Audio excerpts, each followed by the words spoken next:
2023 жылы консолидацияланган бюджеттин көлөмүн 500 миллиард сомго жеткирүү пландалууда, деди Акылбек Жапаров. Кыргызстан экспортто алдыга жылдырууну көздөөдө. Баткенге жардам атайын эсепке дээрлик 294 миллион сом түштү. Сүйөркул Бакиров Кыргыз алтын ачык акционердик коомунун директорлор кеңешин жетектейт. Улуттук банк күмүш коллекциялык монеталарды чыгарууну пландаштырууда. Бурсада Манас жумалыгынын жабылуу аземи өттү. Түркияда 124 саат Манас айтылды. Рыспай Исаков Гиннес рекорддор китебине кирди. Министрлер кабинетинин төрагасы Акылбек Жапаров 2023-25 жылдарга бюджеттин долбоорун талкуулоо боюнча кеңешме өткөрдү. Министрлер кабинетинин төрагасы билдиргендей, ички дүң продукттун өсүшү боюнча эл аралык уюмдардын терс божомолдору ишке ашкан жок. Андан соң финансы министри Алмаз Бакитаев 2023-25 жылдарга бюджеттин долбоору менен тааныштырды. Ал белгилегенде 2023 жылга консолидацияланган бюджеттин көлөмүн 500 миллиард сом өлчөмүндө белгилөө пландалууда. Кеңири талкуудан кийин сунушталган бюджеттин долбоору жактырылды. Акылбек Жапаров отурумдун жыйынтыгында белгилегендей, учурда министрлер кабинетинин биринчи кезектеги милдети Тажикстандын аскердик агрессиясынын натыйжасында жабыркаган Баткен областынын калыбына келтирүү болуп саналат. Президентке караштуу инвестициялар боюнча улуттук агенттиктин жаңы дайындалган директору Умбриел Темиралиев кабар агенттигинде өткөн маалымат жыйынында агенттиктин алдыга койгон максаттары тууралуу айтып берди. Анын айтымында Кыргызстанды туруктуу өнүктүрүү үчүн экспортто алдыга жылдыруу керек.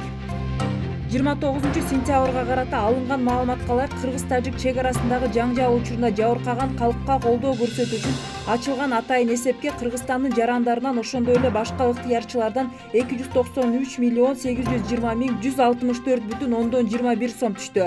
Финансы министрлигинен билдиришкенде, атайын эсепке Баткен областынын калкын колдоо, ошондой эле абийирсиз жарандардын каржылык көз боемчулугуна бөгөт коюу максатында ачылган.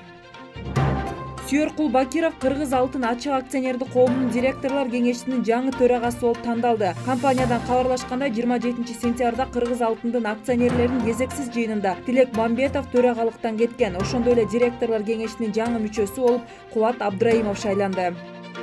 Улуттук банк күмүш коллекциялык монеталарды чыгарууну пландаштырууда. Финансылык жөнгө салуучу органдан билдиришкенде, 2023 жылга улуттук валютанын коллекциялык монеталардын эгиздерин иштеп чыгуу үчүн сүрөтчү дизайнерлердин арасында сынак жарыяланды.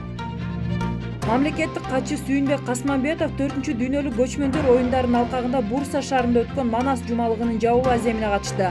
Иш-чарадагы сөзүндө мамлекеттик катчы Манас эпосу жалпы адамзат баалуулуктарынын чыныгы энциклопедиясы, ооз-эки чыгармачылыктын туу чокусу болуп санааларын белгиледи. Иш-чарага Кыргызстандан, Казакстандан жана Түркиядан белгилүү манасчылар катышты. Манасчылар Манас эпосунан үзүндүлөрдү айтып берип, элдик бий топтору да өнөрлөрүн талкуулашты.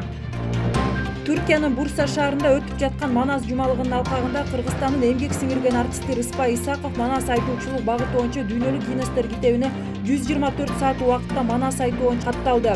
4-дүйнөлүк көчмөндөр оюндарынын алкагында өткөн Манас жумалыгынын жабылуу аземине мамлекеттик катчы Сүйүнбек Касманбетов, Түрксой эл аралык уюмунун башкы катчысы Султан Раев, маданият, маалымат, спорт жана жаштар саясаты министри Азамат Жаманкулов, Бурса шаарынын мэри Алинур Акташ, Кыргызстандын Түркиядагы элчиси Кубанычбек Өмүралиев, манасчылар жана коомчулук катышты. Иш-чарада эл алдына түрк, казак жана кыргыз манасчылары Манас айтып, майрамдык маанай тартуулады.